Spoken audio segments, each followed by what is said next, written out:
ஏப்ரலில் தேர்தல் நடந்தால் தமிழகத்தில் முதல் கட்டத்திலேயே தேர்தல் நடக்க வாய்ப்பிருக்கிறது என்று பாஜகவின் PL சந்தோஷ் சூசகமாக தெரிவித்திருக்கிறார்.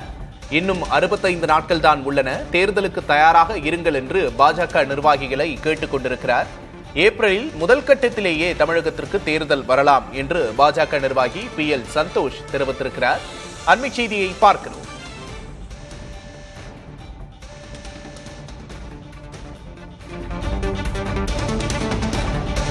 கூடுதல் விவரங்களை செய்தியாளர் ரமேஷிடம் கேட்டு பெறலாம். வணக்கம் ரமேஷ், கூட்டத்தில் என்னென்ன விஷயங்கள் குறித்து பேசப்பட்டது? கூடுதல் விவரம் என்ன?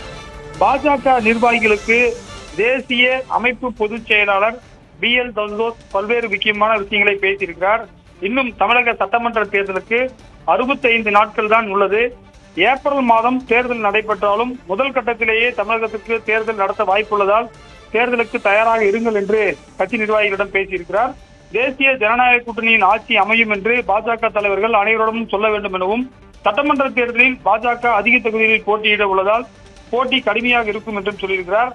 தொகுதி பொறுப்பாளர் பொறுப்பில் இருந்து அண்ணாமலை விலகியது குறித்தும் இந்த கூட்டத்தில் விவாதிக்க வேண்டாம் எனவும் அவர் சொல்லியிருக்கிறார். அது மட்டும் இல்லாமல் சீனியர் லீடர்கள் தங்களை மட்டுமே முதன்மைப்படுத்திக் கொள்வதை தவிர்க்க வேண்டும் எனவும், சீனியர் லீடர்கள் தொடர்ந்து செய்தியாளர்களை சந்திப்பதிலேயே கவனம் செலுத்தக்கூடாது எனவும், தொகுதிகளுக்கு செல்லும் போது சீனியர் லீடர்கள் அந்தந்த தொகுதி சார்ந்தவர்களை முன்னிலைப்படுத்த வேண்டும் எனவும் PL சந்தோஷ் தெரிவித்திருக்கிறார். அதாவது தென்னிந்தியாவிற்கான ஒரு இன்சார்ஜாக தேசிய அளவில் இருப்பவர் தான் PL சந்தோஷ். அவரை பொறுத்தவரை குறிப்பாக மீடியாக்களில் அதிகம் பேச மாட்டார். குறிப்பாக அவர் ஒரு பின்னாடி இருந்து பல்வேறு முக்கியமான தேர்தல்களை வழிநடத்தியவர். பெங்களூரு போன்ற மாநகராட்சிகளில் பெரிய அளவில் பணியாற்றியவர். அதே போல கர்நாடக சட்டப்பேரவை தேர்தலிலும் அவர் பணியாற்றியவர். அவர் தற்போது சென்னை கமலாலயத்தில் பிஜேபி மூத்த தலைவர்களுடன் ஆலோசனை மேற்கொண்டார். தமிழிசை சவுந்தரராஜன், நயினார் நாகேந்திரன் உள்ளிட்டோரும் பங்கேற்றார்கள். ஒவ்வொருவரும் தங்களுடைய கருத்துக்களை தெரிவித்தார்கள்.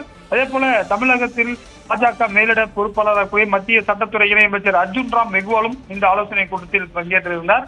இந்த ஆலோசனை கூட்டம் தற்போது நிறைவடைந்து PL சந்தோஷ் புறப்பட்டு சென்றார். இன்னும் சிறிது நேரத்தில் மேலிட பொறுப்பாளர் அர்ஜுன் ராம் மெக்வால் செய்தியாளர்களை சந்தித்து தமிழகத்தில் நடைபெறக்கூடிய பல்வேறு சட்டம் ஒழுங்கு பிரச்சனை, அதே போல அண்மையில் நடைபெற்ற TNPSC தேர்வு குளறுபடி உள்ளிட்ட பல்வேறு விஷயங்கள் குறித்து பேசுவார் என்று தெரிகிறது.